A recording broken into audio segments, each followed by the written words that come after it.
After university, I got into the medical field, more in the rehabilitation field, in the area of orthotics and prosthetics, as a salesman, sales manager, artificial limbs, mastectomy products, things like that.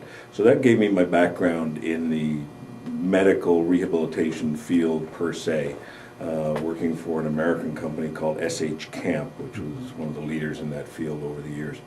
Then I had a few jobs which never lasted that long and were not that very satisfying to me, to be totally honest. And I wanted to get back into the field. I saw an ad in the paper which intrigued me for what looked like a very small company, which in fact it was.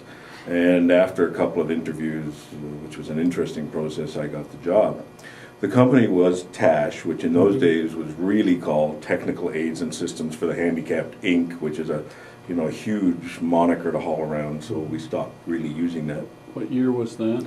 That was 1985. Okay.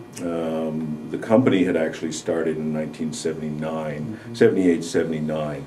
And when I interviewed for the job, they told me it was a not-for-profit corporation, which it was. However, they never told me to run it as such. They basically were looking for growth and expanding their marketplace and expanding what they were doing for disabilities.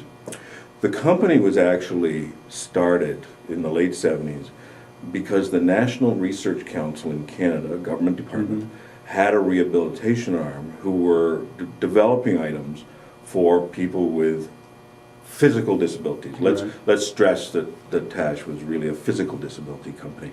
But the problem was this arm of the government had no way to really market these devices because of the fact that they had no way to really accept money other than through the general coffers of the government, and they wanted to expand this arm. So they went to an organization called the Canadian Rehabilitation Council for the Disabled, another long name, CRCD for short. And in Canada, that was an umbrella organization of the March of Dimes, the Easter Seals, the larger charities, which in Canada couldn't stand alone because we have such a smaller population base. And they said to this organization, will you start a company to manufacture and market these products that we're coming out with? And they said, yes, they would, and can you help us out with some seed money for a few years to get it going? And the government agreed to that, and that's how TASH was born.